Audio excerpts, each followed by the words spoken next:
Hey guys, welcome back. This is Neon. We're going to talk about Alita Battle Angel and how she is tearing it up at the Chinese box office. So this is really interesting. There was, some noise about how Alita didn't really knock it out of the park last weekend by some in the American critical circles, and it's definitely the film is definitely tearing it up overseas, which is what I think the plan probably was. I mean, we're talking about a movie based on a Japanese manga and OVA, and of course it has a large Asian following, so it doesn't surprise me at all that it's doing well overseas. Let's talk about the good news first, and then we will talk about some of the naysayers. However, I do want to point out that, I got a chance to see Alita yesterday. I finally had a chance to check it out. It was good. It was really good. It was a solid movie. I thought she was a very strong female character. I'm looking forward to more installments. I hope that the overseas box office justifies the existence of a sequel or two, because they definitely end the movie on a cliffhanger note. But it was good. It was a good movie, and I'm trying to figure out what all the complaints are about with her body and all of that, because I didn't see it. Sorry. All right, this is coming from Deadline Hollywood. Alita Battle Angel flies to $65 million China debut, sets Fox and IMAX records international box office. Updated. So, okay, Fox and Lightstorm's Alita Battle Angel came out fighting in China this weekend, touching down with a $62.3 million debut. Per Fox's estimates, the figure is even higher at $64.8 million, according to local reporting. Whichever way the dust settles, this is Fox's biggest opening of all time in the Middle Kingdom, as well as a new February IMAX record. So it's pretty huge, actually. It's pretty huge. And again, it doesn't surprise me at all that this movie is playing well in Asia. In total, this session, Alita winged to another estimated $92.4 million across 82 markets to lift the international box office to $202.7 million. She's currently pacing 3% above Ready Player One and 64% over the Maze Runner in like-for-like markets. And at today's exchange rates, after a 58% drop domestically this weekend, the Robert Rodriguez-helmed sci-fi fantasy has grossed $263.3 million globally. A worldwide finish above $400 million is expected, though Alita remains a pricey break-even proposition and only recoups 25% of Chinese turnstiles.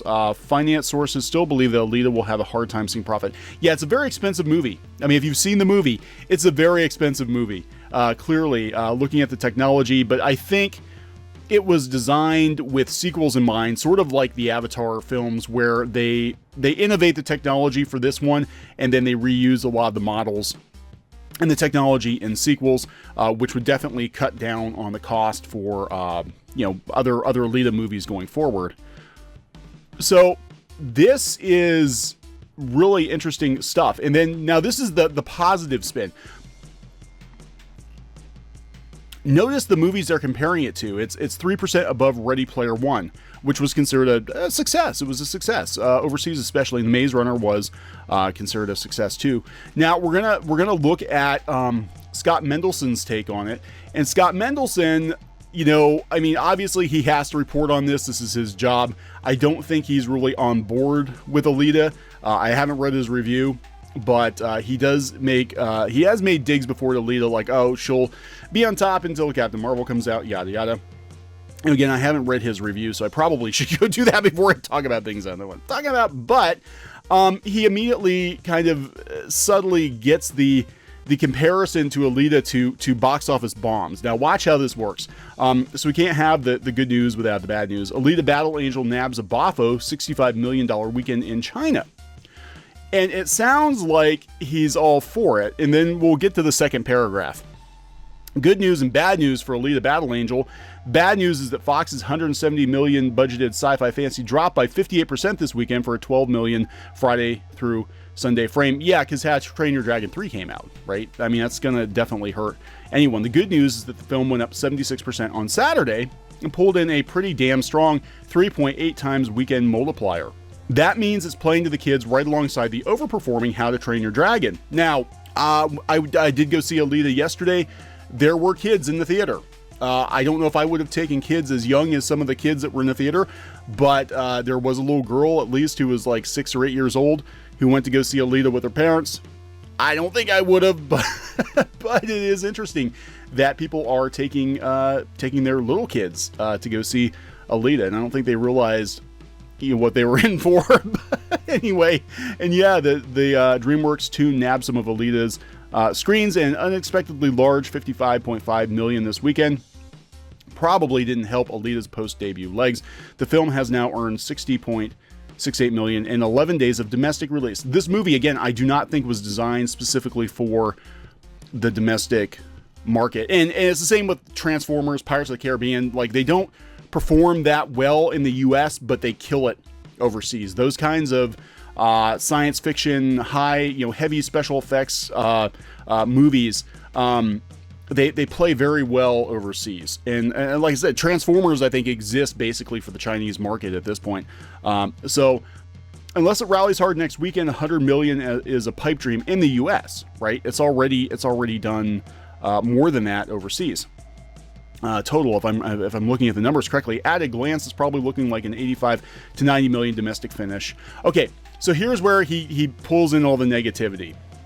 That's about on par, give or take inflation, with Walt Disney's Lone Ranger, which was considered a bomb, Disney's John Carter, which was considered a huge bomb, and Paramount's Terminator Genesis, again, considered a bomb. He's basically making the comparison, with the domestic take, equating Alita to being a box office bomb. And we've seen that the international box office, I mean, we're talking this movie is probably going to finish at 400 to 500 million dollars. That's not exactly a bomb. I mean, it's not a huge hit like Aquaman, but it's not a bomb, especially for a franchise that's not well known by the general public. I mean, we're talking about, it's based on a manga that's 30 years old, an OVA that's like 25 years old. This is not like a Dragon Ball movie. This is sort of an off-brand, anime that they based this on, and it's doing really well. So the really good news is they opened with a boffo 64.8 million in China this weekend.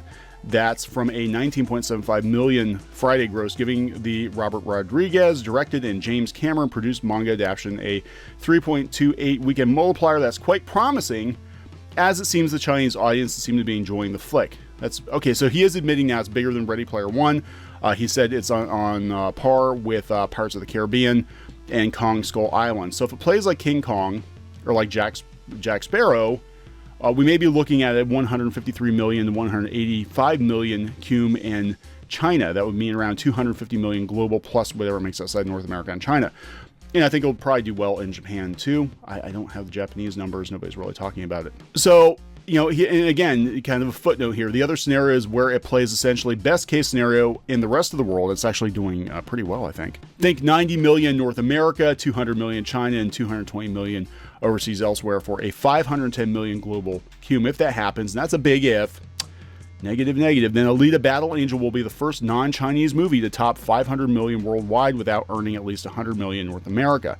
Again, this doesn't mean that the movie is a giant hit or that Fox or Disney will greenlight a bunch of sequels, but it'll certainly be a nice change of pace from what we see in the realm of big budget fantasy in post-Avatar and post-Iron Man world. Yeah, and that's the thing too. Like, look, the first Alita came out under Fox, but by the time a sequel would be ready to happen, if a sequel would get the green light, we're talking, Disney-owned Fox at that point. Would Disney gamble on another Alita?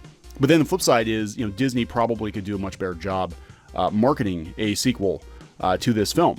So I don't know. I don't know what's going to happen because Disney, I mean, and we've speculated before that part of the reason that there is such sort of the media sort of setting up a conflict that doesn't really exist between Alita and Captain Marvel is that Disney's been crowing about Captain Marvel being the only female action hero, the only the first female action hero, superhero, and whoops, hey, Alita came out like a month before, and so we have to kind of discredit. And I think there is a lot of weirdness going on behind the scenes in an attempt to try to run this film down, and again, it just comes down to the fact that Disney wouldn't release those two movies so close to each other if they were, they were actually under the Disney banner. And, if Disney thinks its money is coming from Marvel and Star Wars, off-brand movies like Alita simply might not happen.